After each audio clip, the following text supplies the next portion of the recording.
साथियों नमस्कार। स्वागत है आपका इम्पैक्ट क्लासेस में। आज हम लोग बिहार दरोगा के लिए इडोटेरिया का जो नया सेट प्रैक्टिस आया है उसको कवर करेंगे। ये सेट प्रैक्टिस जो है वो वॉल्यूम 2 है। वॉल्यूम 1 जो है इससे पहले कवर करा दिया गया है। अगर आप नहीं देखे हैं तो उसका लिंक आपको डिस्क्रिप्शन बॉक्स में मिल जाएगा या फिर आप लोग प्लेलिस्ट से जाके उसको देख सकते हैं। तो चलिए शुरू करते हैं आज के अपने इस सेट प्रैक्टिस को। उससे पहले अगर आप चैनल पर नए हैं तो चैनल को लाइक शेयर और सब्सक्राइब करें। तो चलिए देखते हैं आज का पहला क्वेश्चन। पहला क्वेश्चन है, निम्नलिखित में से किस शासक ने महामल्ल की उपाधि धारण की थी। तो महामल्ल की हम लोग बात करें तो इसकी जो उपाधि है वो नरसिंह वर्मन प्रथम के द्वारा धारण किया गया था। ऑप्शन बी इसका करेक्ट आंसर हो जाएगा। नरसिंह वर्मन प्रथम की हम लोग बात करें तो यह पल्लव वंश का शासक था। ध्यान रखिएगा कि यह पल्लव वंश का शासक था और इसी के द्वारा जो है महाबलीपुरम में स्थित एकाश्म मंदिर का निर्माण कराया गया था। तो इसको भी आप लोग ध्यान रखिएगा। नेक्स्ट प्रश्न देखते हैं फ्रेंड्स। अगला जो क्वेश्चन दिया गया है दूसरा क्वेश्चन है, मंदिर बनाने की कला का विकास सर्वप्रथम किस काल में हुआ। तो मंदिर बनाने की कला की हम लोग बात करें तो इसका जो विकास है वो गुप्त काल में हुआ था। ऑप्शन सी इसका करेक्ट आंसर हो जाएगा। गुप्त काल की हम लोग बात करें तो गुप्त काल का जो संस्थापक था वो श्री गुप्त था। इसको भी ध्यान रखिएगा कि श्री गुप्त काल का संस्थापक था। उसके बाद से हम लोग बात करें तो इस वंश का सबसे प्रसिद्ध जो शासक था वो समुद्रगुप्त था। इसको ध्यान रखिएगा कि गुप्त वंश का सबसे प्रसिद्ध शासक था, जिसे भारत का नेपोलियन भी कहा जाता है। तो इसको भी आप लोग ध्यान रखिएगा कि समुद्रगुप्त को भारत का नेपोलियन कहा जाता है। और इसके बाद से हम लोग गुप्त वंश के अंतिम शासक की बात करें तो यह पूछता है एग्जाम में कि गुप्त वंश का अंतिम शासक कौन था। तो यह विष्णुगुप्त था। अंतिम शासक जो था वो विष्णुगुप्त था। तो इसका करेक्ट आंसर ऑप्शन सी हो जाएगा। नेक्स्ट क्वेश्चन है तीसरा, यूनानी शासक मिनांडर को पराजित किया था। तो यूनानी शासक मिनांडर को पुष्यमित्र शुंग ने पराजित किया था। ऑप्शन ए इसका करेक्ट आंसर हो जाएगा। नेक्स्ट क्वेश्चन है चौथा, चंद्रगुप्त मौर्य मगध की राजगद्दी पर कब बैठा। तो चंद्रगुप्त मौर्य की हम लोग बात करें तो वो 322 ईसा वर्ष पूर्व में मगध की राजगद्दी पर बैठा था। इसलिए इसका करेक्ट आंसर ऑप्शन ए हो जाएगा। नेक्स्ट क्वेश्चन है पांचवा, किस वेद में परीक्षित को कुरुओं का राजा कहा गया है। तो परीक्षित की हम लोग बात करें तो यह अथर्ववेद में कहा गया है। ऑप्शन डी इसका करेक्ट आंसर हो जाएगा। ध्यान रखिएगा कि अथर्ववेद में जो है वो परीक्षित को कुरुओं का राजा कहा गया है। अथर्ववेद की हम लोग बात करें तो अथर्ववेद की जो रचना है वो अथर्वा ऋषि, ध्यान रखिएगा कि अथर्वा ऋषि के द्वारा इसकी रचना किया गया है। और एक चीज और ध्यान रखिएगा कि अथर्ववेद का जो एक ब्राह्मण है गोपत ब्राह्मण जो है यह अथर्ववेद का ब्राह्मण है। तो इसको भी ध्यान रखिएगा। अगला क्वेश्चन देखते हैं फ्रेंड्स। नेक्स्ट जो क्वेश्चन दिया गया है छठा क्वेश्चन है, मोहम्मद बिन तुगलक ने किसे दिल्ली का काजी नियुक्त किया था।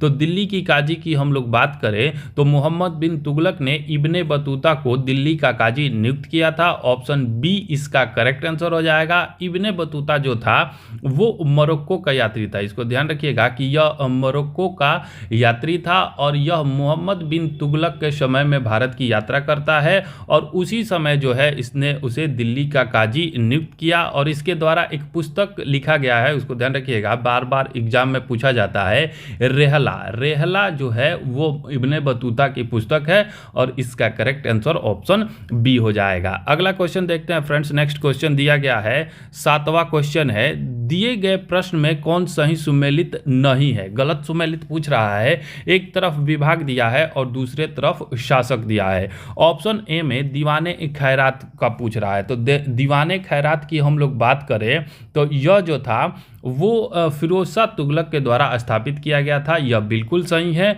और दीवाने खैरात जो था वो दान विभाग था। इसको ध्यान रखिएगा कि यह दान विभाग से संबंधित था। बी कह रहा है कि दीवाने अर्ज, तो दीवाने अर्ज की जो स्थापना है वो किया गया था बलबन के द्वारा। ये भी बिल्कुल सही है। और यह जो था वो सैन्य विभाग था। इसको भी ध्यान रखिएगा कि कौन से विभाग से संबंधित था ये भी पूछता है। तो दीवाने अर्ज जो था वो सैन्य विभाग था और बलबन ने इसकी स्थापना किया था।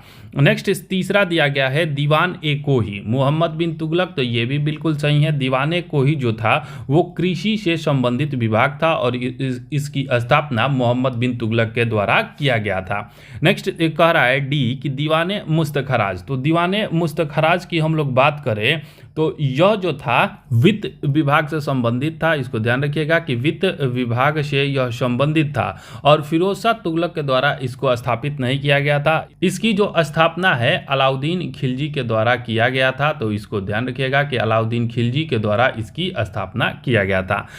अगला क्वेश्चन है 8वां, अकबर ने किस वर्ष स्वयं को हरम दल से मुक्त किया था? तो अकबर जो है वो 1562 ईस्वी में स्वयं को हरम दल से मुक्त कर दिया। ऑप्शन बी इसका करेक्ट आंसर हो जाएगा। एक चीज़ और ध्यान रखिएगा कि 1562 में ही इसने जो है वो दास प्रथा को समाप्त किया था। तो इसको भी ध्यान रखिएगा। नेक्स्ट प्रश्न दिया गया है 9वां, किसके शासनकाल में बंगाल को भारत का स्वर्ग कहा जाता था? तो भारत का जो स्वर्ग था वो अलीवर्दी खान के समय में बंगाल को कहा जाता था। ऑप्शन सी इसका करेक्ट आंसर हो जाएगा। अगला क्वेश्चन है 10वां, किस गवर्नर जनरल के शासनकाल में राजकीय कोषागार को मुर्शिदाबाद से कलकत्ता हस्तांतरित कर दिया गया? तो यह जो है वो वारेन हेस्टिंग्स के काल में कर दिया गया। ऑप्शन ए इसका करेक्ट आंसर हो जाएगा।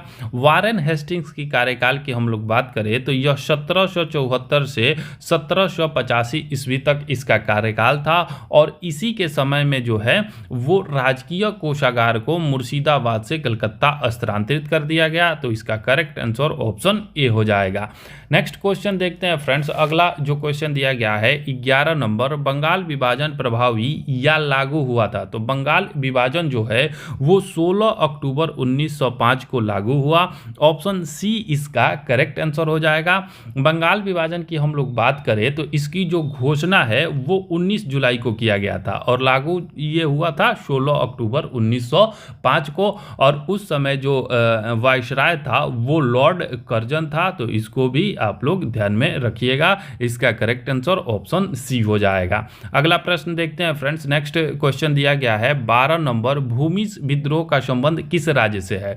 तो भूमिज विद्रोह की हम लोग बात करें तो यह झारखंड से संबंधित विद्रोह था। ऑप्शन डी इसका करेक्ट आंसर हो जाएगा। झारखंड के अन्य विद्रोह की हम लोग बात करें तो चेरो विद्रोह जो था वो भी झारखंड में हुआ था। कोल विद्रोह भी था, उसका भी संबंध झारखंड से था। संथाल का भी संबंध झारखंड से ही था। और उसके बाद से मुंडा जो विद्रोह है, ये इंपॉर्टेंट मुंडा विद्रोह है, बार बार एग्जाम में पूछता है। इसका भी जो संबंध था वो झारखंड से ही था। और मुंडा विद्रोह जो है वो हुआ था वर्ष 1899 से 1900 तक ये विद्रोह हुआ था। तो ध्यान रखिएगा कि चेरो, उसके बाद से जो हो जाएगा चेरो के बाद से कोल विद्रोह और संथाल विद्रोह और मुंडा विद्रोह, ये चारों विद्रोह जो है वो झारखंड से संबंधित है तथा भूमिज विद्रोह जो है ये भी झारखंड से ही संबंधित है। नेक्स्ट क्वेश्चन है 13, किसने कहा था कि कांग्रेस के लोग पदों के भूखे राजनीतिज्ञ हैं? तो यह बंकिम चंद्र चटर्जी के द्वारा कहा गया था। ऑप्शन बी इसका करेक्ट आंसर हो जाएगा। नेक्स्ट क्वेश्चन देखते हैं फ्रेंड्स। अगला जो क्वेश्चन दिया गया है 14, जलियांवाला बाग जांच से संबंधित हंटर कमेटी की रिपोर्ट को प्रकाशित किया गया था। तो हंटर कमेटी की जो रिपोर्ट है उसका प्रकाशन किया गया था वर्ष 1920 में। ऑप्शन बी इसका करेक्ट आंसर हो जाएगा। जलियांवाला की हम लोग बात करें तो यह जो घटना है वो 1919 में हुई थी। अमृतसर के जलियांवाला बाग में यह घटना हुआ था जिस पर हंटर कमेटी की गठन किया गया था और इसने जो है वर्ष 1920 में अपनी प्रतिवेदन या रिपोर्ट को प्रकाशित किया था। इसलिए इसका करेक्ट आंसर ऑप्शन बी हो जाएगा। अगला प्रश्न जो दिया गया है 15, भारतीय विद्रोह के कारण पुस्तक के लेखक है। भारतीय विद्रोह के कारण की हम लोग बात करें तो इस पुस्तक के जो लेखक हैं वो सर सैयद अहमद खां हैं। ऑप्शन ए इसका करेक्ट आंसर हो जाएगा। नेक्स्ट क्वेश्चन देखते हैं फ्रेंड्स। अगला जो क्वेश्चन दिया गया है 16 नंबर क्वेश्चन है, अलकनंदा और पिंडार नदी का संगम स्थल क्या कहलाता है? तो अलकनंदा और पिंडार नदी जहां मिलती है उसको कर्णप्रयाग के नाम से जाना जाता है। ऑप्शन सी इसका करेक्ट आंसर हो जाएगा।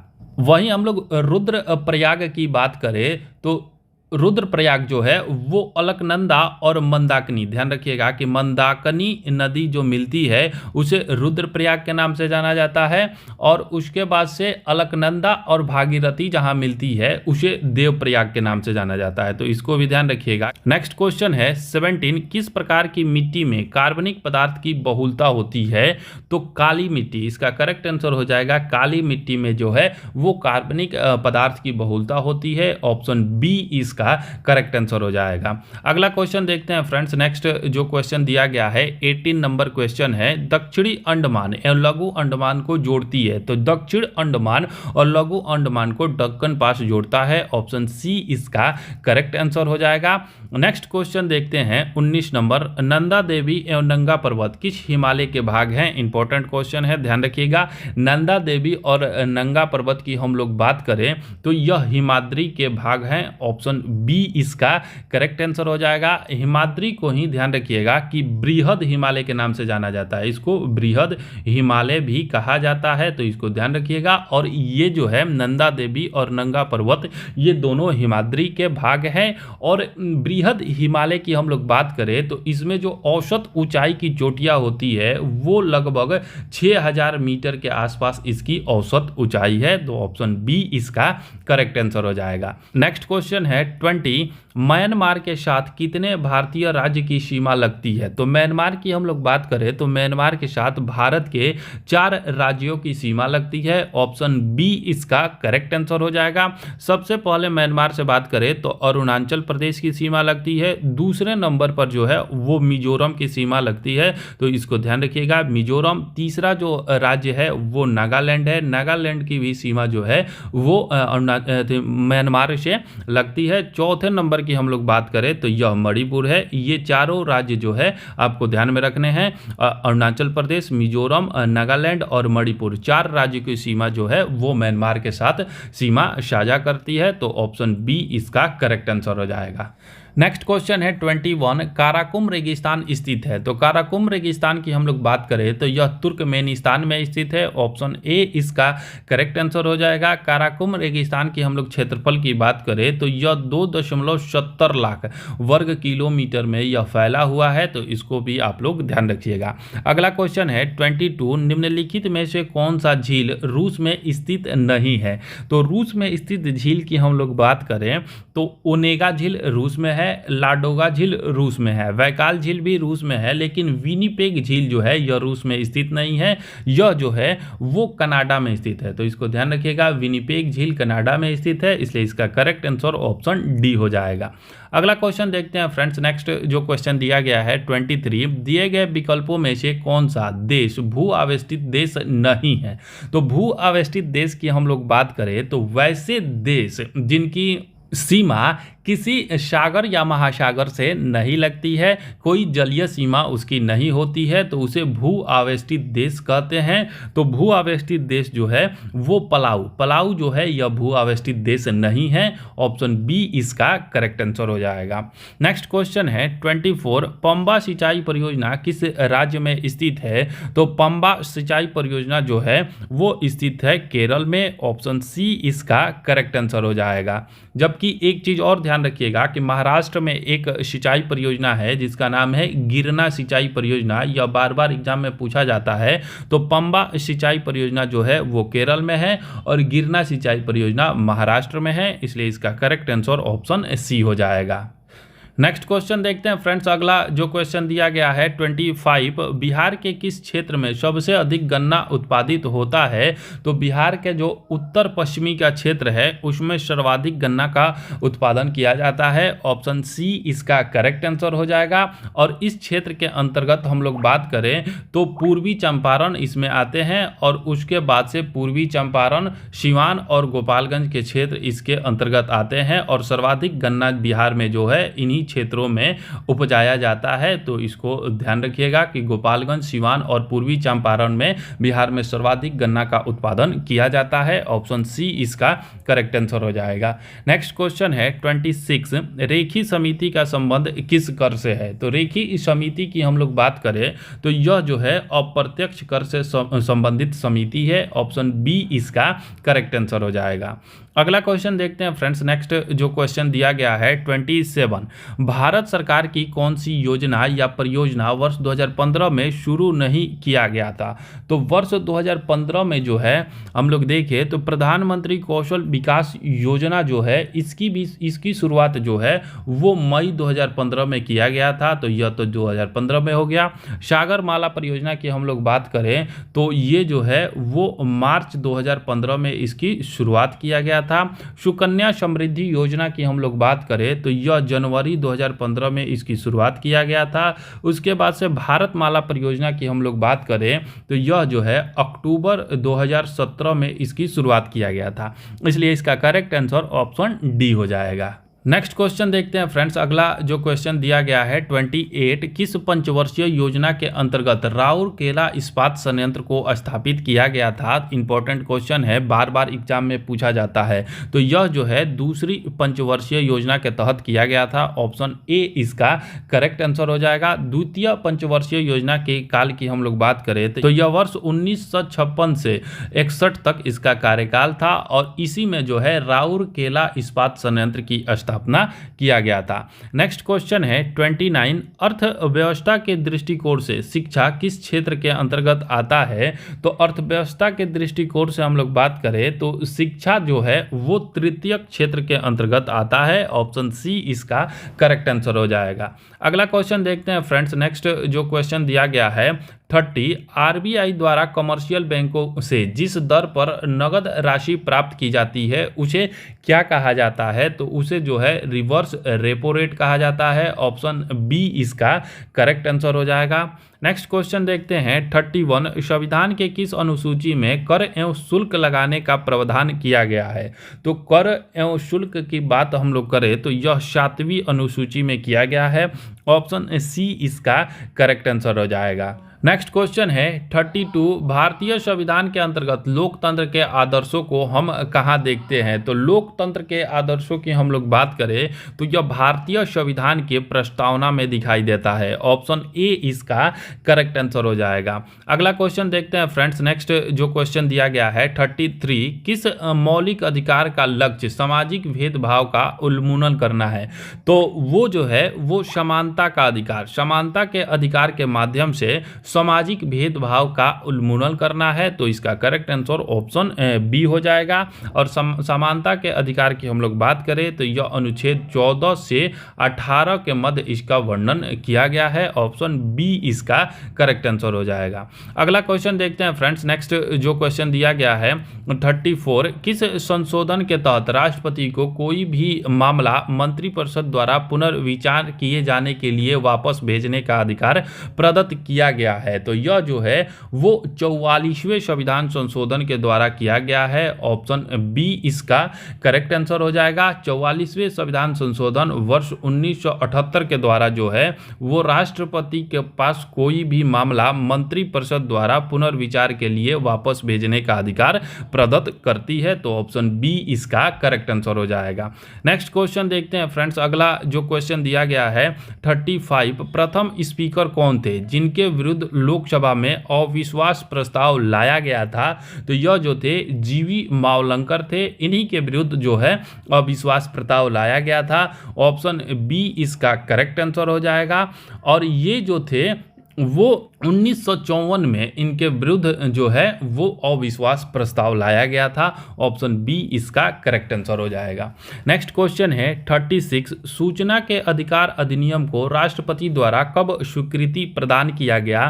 तो ये ध्यान रखिएगा, ये जो क्वेश्चन है अभी हाल ही में बिहार पुलिस सिपाही का जो परीक्षा हुआ है रद्द हो गया है, उसमें पूछा गया है। तो यह जो है वो जून 2005 में किया गया था। ऑप्शन ए इसका करेक्ट आंसर हो जाएगा। और इसे जो है 12 अक्टूबर, इसको भी ध्यान रखिएगा कि हो सकता है ये पूछ ले कि 12 अक्टूबर 2005 से इसको लागू किया गया, स्वीकृति प्रदान किया गया जून 2005 में और 12 अक्टूबर 2005 से इसको लागू किया गया। अगला क्वेश्चन देखते हैं फ्रेंड्स। नेक्स्ट जो क्वेश्चन दिया गया है 37, बिहार में पंचायत स्तर पर राज्य सरकार का प्रतिनिधित्व कौन करता है? तो पंचायत स्तर की हम लोग बात करें तो पंचायत सचिव जो होता है वो राज्य सरकार का प्रतिनिधित्व करता है। ऑप्शन ए इसका करेक्ट आंसर हो जाएगा। अगला क्वेश्चन है 38, उपर्युक्त कथन के संबंध में कौन एक सही है? कथन ए कह रहा है कि संसद तथा राज्य विधानमंडल के स्वतंत्र तथा निष्पक्ष चुनाव कराने की शक्तियां एवं स्वतंत्र इकाई अर्थात निर्वाचन आयोग को दी गई है। उसके बाद से दूसरा कथन जो दिया गया है, निर्वाचन आयुक्त को पद से हटाने का अधिकार राष्ट्रपति के पास है। कूट में हम लोग देखें तो पहला जो कथन दिया गया है ये भी सही है और दूसरा कथन दिया गया है, दोनों सही है। इसलिए इसका करेक्ट आंसर जो हो जाएगा ऑप्शन बी हो जाएगा। नेक्स्ट क्वेश्चन है 39, हिंदी को राजभाषा के रूप में कब मान्यता प्रदान किया गया? तो हिंदी जो है उसे वर्ष 1949 में राजभाषा के रूप में मान्यता दी गई। ऑप्शन बी इसका करेक्ट आंसर हो जाएगा। 14 सितंबर, ध्यान रखिएगा कि 14 सितंबर 1949 को जो है इसे राजभाषा का दर्जा दिया गया, इसलिए 14 सितंबर को जो है वो राजभाषा दिवस के रूप में या हिंदी दिवस के रूप में मनाया जाता है। ऑप्शन बी इसका करेक्ट आंसर हो जाएगा। अगला क्वेश्चन है 40, पंचायती राज किस सूची का विषय है? तो पंचायती राज जो है वो राज्य सूची का विषय है। ऑप्शन ए इसका करेक्ट आंसर हो जाएगा। नेक्स्ट क्वेश्चन है 41, हरित गृह प्रभाव का अर्थ क्या है? तो हरित गृह प्रभाव की हम लोग बात करें तो इसका अर्थ होता है कि वायुमंडल में ग्रीन हाउस गैसों के घनीकरण के कारण वायुमंडल में तापमान का बढ़ना हरित गृह प्रभाव कहलाता है। इसलिए इसका करेक्ट आंसर ऑप्शन ए हो जाएगा। हरित गृह प्रभाव की जो संकल्पना है यह जो दिया गया था उनका नाम ध्यान रखिएगा कि जोसेफ फेरियर के द्वारा इसको दिया गया था। जोसेफ फेरियर ने यह संकल्पना दिया था और इसका जो करेक्ट आंसर हो जाएगा ऑप्शन ए हो जाएगा। नेक्स्ट क्वेश्चन है 42, निम्नलिखित गैसों में कौन सी एक गैस पृथ्वी पर जीवन के लिए हानिकारक और लाभदायक दोनों है? तो हानिकारक और लाभदायक गैसों की हम लोग बात करें जो है वो कार्बन डाइऑक्साइड है। ऑप्शन डी इसका करेक्ट आंसर हो जाएगा।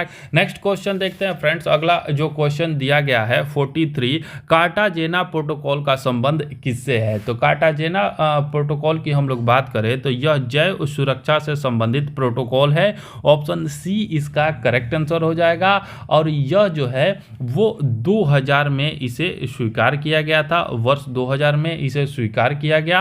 ऑप्शन सी इसका करेक्ट आंसर हो जाएगा। अगला क्वेश्चन देखते हैं फ्रेंड्स। नेक्स्ट जो क्वेश्चन दिया गया है 44, भारत में मैंग्रोव ज्वारीय वन वनस्पति सर्वाधिक कहाँ पाई जाती है? तो सर्वाधिक ज्वारीय वन जो है वो सुंदरबन में पाया जाता है। ऑप्शन बी इसका करेक्ट आंसर हो जाएगा। नेक्स्ट क्वेश्चन है 45, वन्य जीव संरक्षण अधिनियम किस वर्ष पारित किया गया था? इंपॉर्टेंट क्वेश्चन है, ध्यान रखिएगा, बहुत सारे एग्जाम में इसको पूछा जाता है। तो यह जो है वर्ष 1972 में पारित किया गया था। ऑप्शन बी इसका सही जवाब हो जाएगा। अगला क्वेश्चन देखते हैं फ्रेंड्स। नेक्स्ट जो क्वेश्चन दिया गया है 46, निम्नलिखित में से कौन सी पुस्तक रविंद्रनाथ टैगोर द्वारा नहीं लिखी गई है? तो रविंद्रनाथ टैगोर की हम लोग पुस्तक की बात करें तो वो जो है विसर्जन है, उसके बाद से द कोर्ट डांसर है, गार्डनर है। ये तीनों पुस्तक जो है वो रविंद्रनाथ टैगोर की पुस्तक है। नेचर क्योर जो है यह रविंद्रनाथ टैगोर की पुस्तक नहीं है, यह जो है मोरारजी देसाई, ध्यान रखिएगा कि मोरारजी देसाई की यह पुस्तक है। तो ऑप्शन डी इसका करेक्ट आंसर हो जाएगा। नेक्स्ट क्वेश्चन है 47, राष्ट्रपिता महात्मा गांधी को किस वर्ष पहली बार नोबेल पुरस्कार के लिए नामित किया गया था? तो महात्मा गांधी को जो है वर्ष 1937 में पहली बार नोबेल पुरस्कार के लिए नामित किया गया था। ऑप्शन बी इसका करेक्ट आंसर हो जाएगा। ध्यान रखिएगा कि गांधी जी को अब तक 5 बार नोबेल पुरस्कार के लिए नामित किया जा चुका है, लेकिन उन्हें एक भी बार जो है नोबेल पुरस्कार नहीं मिला है। अंतिम बार की हम लोग बात करें तो वर्ष 1948 में 5वीं बार इनको नामित किया गया था, लेकिन इनको एक भी बार नोबेल पुरस्कार नहीं मिला है। तो इसका करेक्ट आंसर ऑप्शन बी हो जाएगा। नेक्स्ट क्वेश्चन देखते हैं फ्रेंड्स। अगला जो क्वेश्चन दिया गया है 48, संयुक्त राष्ट्र औद्योगिक विकास संगठन यूएनआईडीओ का मुख्यालय कहाँ है? तो यूएनआईडीओ का मुख्यालय की हम लोग बात करें तो यह वियना में है। ऑप्शन ए इसका करेक्ट आंसर हो जाएगा। नेक्स्ट क्वेश्चन है 49, चंद्रमा तल पर सफलतापूर्वक उतरने वाला पहला अंतरिक्ष यान कौन सा था? तो चंद्रमा पर सफलतापूर्वक उतरने वाला पहला अंतरिक्ष यान लूना 9 था। ऑप्शन ए इसका करेक्ट आंसर हो जाएगा। यह जो है 21 अक्टूबर, ध्यान रखिएगा कि यह जो है 21 अक्टूबर वर्ष 1968 को चंद्रमा पर सफलतापूर्वक उतरा था। नेक्स्ट क्वेश्चन है 50, किस राज्य में प्रसिद्ध रत्नागिरी मठ स्थित है? तो रत्नागिरी मठ की हम लोग बात करें तो यह जो है उड़ीसा में स्थित है। ऑप्शन बी इसका करेक्ट आंसर हो जाएगा। और यह मठ जो है वो बौद्धों से संबंधित मठ है, तो इसको ध्यान रखिएगा। ऑप्शन बी इसका करेक्ट आंसर हो जाएगा। नेक्स्ट क्वेश्चन है 51, एक संतुलित रासायनिक समीकरण किस सिद्धांत पर आधारित होता है? तो संतुलित रासायनिक समीकरण जो होता है वो द्रव्यमान संरक्षण के सिद्धांत पर आधारित होता है। ऑप्शन बी इसका करेक्ट आंसर हो जाएगा। नेक्स्ट क्वेश्चन है 52, निम्नलिखित में से कौन सा एक दुर्बल अम्ल वीक एसिड है? तो वीक एसिड की हम लोग बात करें तो CH3COOH जो है एक वीक एसिड है। ऑप्शन सी इसका करेक्ट आंसर हो जाएगा। नेक्स्ट क्वेश्चन देखते हैं फ्रेंड्स 53, निम्नलिखित में से कौन सा क्लोरोफिल की घटक नहीं है? तो क्लोरोफिल के घटक की हम लोग बात करें तो कैल्शियम जो है यह इसका घटक नहीं है। ऑप्शन ए इसका करेक्ट आंसर हो जाएगा। कार्बन, हाइड्रोजन और मैग्नीशियम जो है यह क्लोरोफिल का घटक होता है, इसलिए इसका करेक्ट आंसर ऑप्शन ए हो जाएगा। नेक्स्ट क्वेश्चन है 54, कार्नेटाइट निम्न में से किस धातु का अयस्क है? तो कार्नेटाइट की हम लोग बात करें तो यह यूरेनियम का अयस्क है। ऑप्शन सी इसका करेक्ट आंसर हो जाएगा। नेक्स्ट क्वेश्चन देखते हैं फ्रेंड्स। अगला जो क्वेश्चन दिया गया है 55, निम्नलिखित वाक्यों पर विचार कीजिए।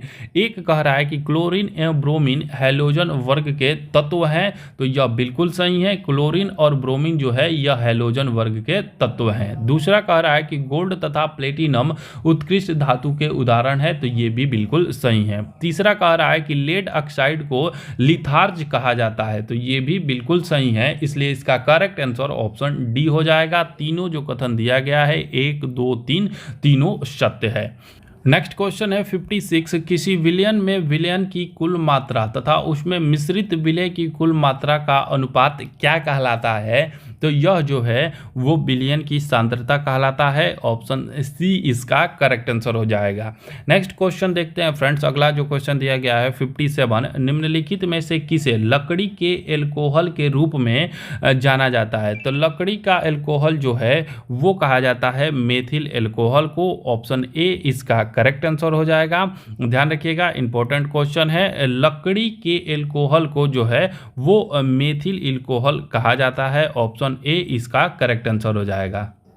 नेक्स्ट प्रश्न है 58, पौधे के मूल जड़ द्वारा जल का अवशोषण किस क्रिया द्वारा होता है? तो यह जो होता है वो पराशरण की क्रिया द्वारा होता है। ऑप्शन बी इसका करेक्ट आंसर हो जाएगा। नेक्स्ट क्वेश्चन है 59, निम्न में से कौन सा लवक फूलों तथा बीजों को विभिन्न रंग प्रदान करता है? तो फूलों और बीजों को जो रंग प्रदान करता है वो क्रोमोप्लास्ट होता है, तो ऑप्शन ए इसका करेक्ट आंसर हो जाएगा।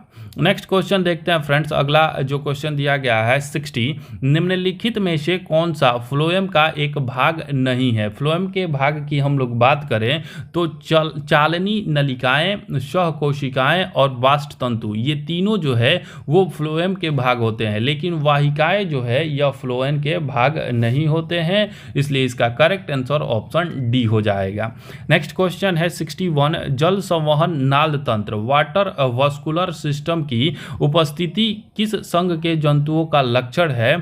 तो यह जो है वो है इकाइनोडर्मेटा संघ के। ऑप्शन डी इसका करेक्ट आंसर हो जाएगा।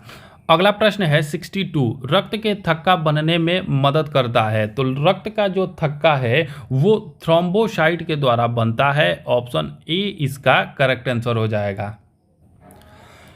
अगला प्रश्न दिया गया है 63, निम्न में से कौन सा रोग संक्रामक रोग का उदाहरण है। तो संक्रामक रोग की हम लोग बात करें तो मलेरिया जो है यह संक्रामक रोग का उदाहरण है। ऑप्शन ए इसका करेक्ट आंसर हो जाएगा।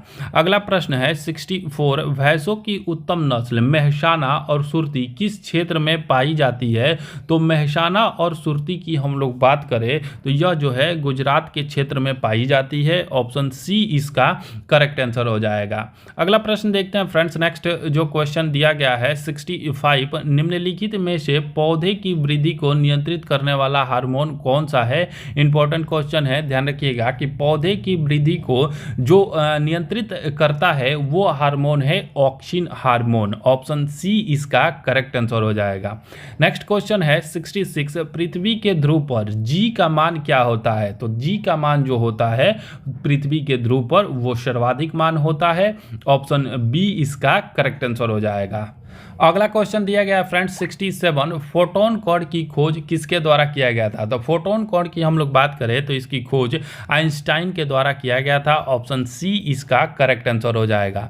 नेक्स्ट प्रश्न है 68, जब ध्वनि एक माध्यम से दूसरे माध्यम में जाती है तो क्या अपरिवर्तित रहता है।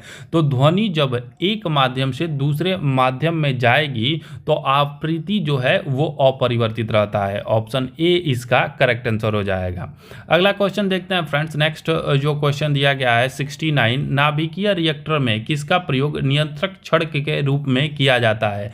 तो नियंत्रक छड़ की हम लोग बात करें तो बोरोन का प्रयोग जो है वो नियंत्रक छड़ के रूप में किया जाता है। ऑप्शन बी इसका करेक्ट आंसर हो जाएगा। जबकि ग्रेफाइट और भारी जल की हम लोग बात करें तो यह मंदक के रूप में इसका प्रयोग किया जाता है, इसलिए इसका करेक्ट आंसर ऑप्शन बी हो जाएगा। नेक्स्ट क्वेश्चन है 70, दिए गए विकल्पों में कौन सदिश राशि का उदाहरण नहीं है। तो सदिश राशि की हम लोग बात करें तो सदिश राशि में परिमाण के साथ साथ दिशा की भी आवश्यकता होती है। तो इसमें जो है वो कार्य ये अदिश राशि है, सदिश राशि नहीं है, इसलिए ऑप्शन ए इसका करेक्ट आंसर हो जाएगा। नेक्स्ट क्वेश्चन देखते हैं फ्रेंड्स। अगला जो क्वेश्चन दिया गया है 71, किस केंद्रीय मंत्रालय द्वारा स्वर धरोहर उत्सव का आयोजन किया गया।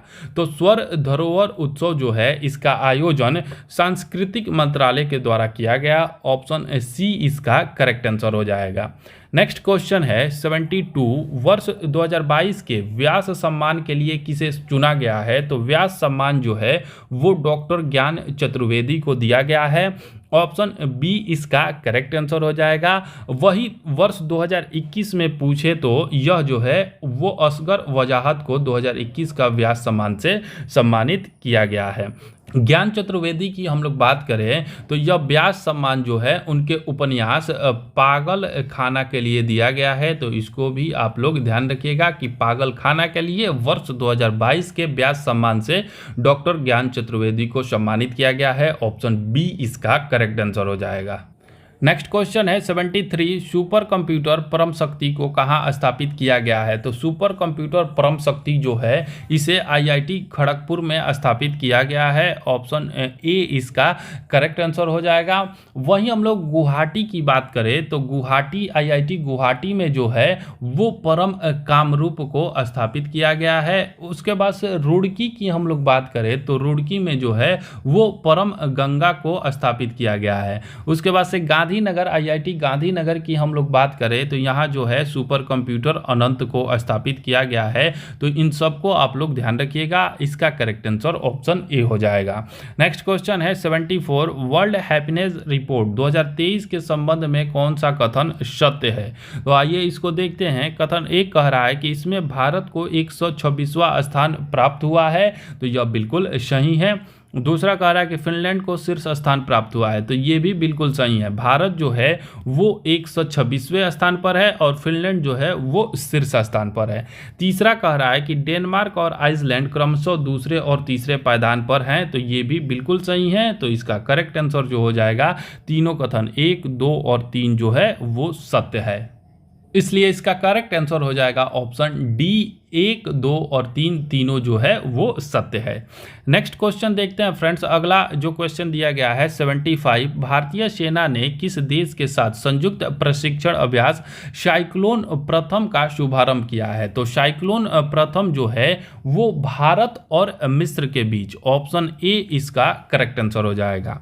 नेक्स्ट क्वेश्चन देखते हैं फ्रेंड्स। अगला क्वेश्चन दिया गया है 76, 17वां प्रवासी भारतीय दिवस का आयोजन किस शहर में किया गया? तो 17वें प्रवासी भारतीय दिवस की हम लोग बात करें तो इसका आयोजन इंदौर में किया गया, ऑप्शन डी इसका करेक्ट आंसर हो जाएगा।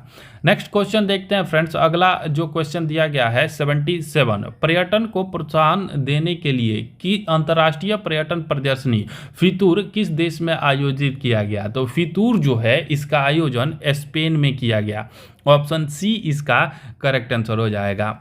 नेक्स्ट क्वेश्चन देखते हैं फ्रेंड्स। अगला जो क्वेश्चन दिया गया है 78, इंडिया जस्टिस रिपोर्ट 2022 के संदर्भ में कौन सा कथन असत्य है? तो इंडिया जस्टिस रिपोर्ट 2022 की हम लोग बात करें तो बड़े राज्यों में प्रथम स्थान पर कर्नाटक का है, तो यह बिल्कुल सही है। बी कह रहा है कि इसमें बिहार का स्थान अंतिम है, तो यह गलत है। इसमें बिहार जो है वो अंतिम स्थान पर नहीं है, बिहार जो है वो 18वें स्थान पर है, तो इसको ध्यान रखिएगा। बिहार जो है 18वें स्थान पर है। सी कह रहा है कि इसमें पश्चिम बंगाल का स्थान अंतिम से दूसरा है, तो यह सही है। पश्चिम बंगाल जो है वो अंतिम से दूसरे पायदान पर है। डी कह रहा है कि छोटे राज्यों में सिक्किम का सर्वश्रेष्ठ स्थान है, तो ये भी बिल्कुल सही है, इसलिए इसका करेक्ट आंसर ऑप्शन बी हो जाएगा। नेक्स्ट क्वेश्चन देखते हैं फ्रेंड्स। अगला जो क्वेश्चन दिया गया है 79, चालू वर्ष 2023 को निम्नलिखित में से किस रूप में मनाया जा रहा है? तो वर्ष 2023 जो है वो मोटे अनाजों के लिए अंतर्राष्ट्रीय वर्ष है, ऑप्शन सी इसका करेक्ट आंसर हो जाएगा। नेक्स्ट क्वेश्चन है 80, बिहार जाति आधारित जनगणना 2022 के अनुसार बिहार की कुल जनसंख्या कितनी है? तो वर्तमान में बिहार की जो कुल जनसंख्या है वो 13,07,25,310 है, ऑप्शन बी इसका करेक्ट आंसर हो जाएगा। नेक्स्ट क्वेश्चन है 81, the magic of the last story पुस्तक के लेखक कौन है? तो यह जो पुस्तक है वो सुधा मूर्ति की पुस्तक है, ऑप्शन बी इसका करेक्ट आंसर हो जाएगा। नेक्स्ट क्वेश्चन देखते हैं फ्रेंड्स। अगला जो क्वेश्चन दिया गया है 82, फीफा विश्व कप 2022 के संबंध में कौन सा कथन असत्य है? तो आइए इसको देखते हैं।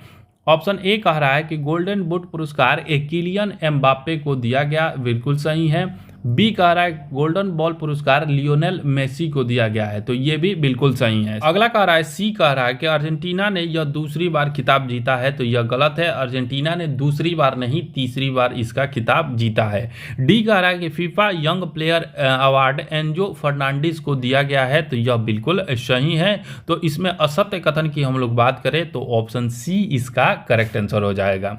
अगला प्रश्न है 83, हाल ही में उच्चतम न्यायालय की 5 सदस्य संवैधानिक पीठ के एक ऐतिहासिक निर्णय के अनुसार मुख्य चुनाव आयुक्त एवं चुनाव आयुक्त की नियुक्ति एक समिति की सिफारिश पर राष्ट्रपति द्वारा किया जाएगा। इस संवैधानिक पीठ की अध्यक्षता किस न्यायमूर्ति द्वारा किया गया?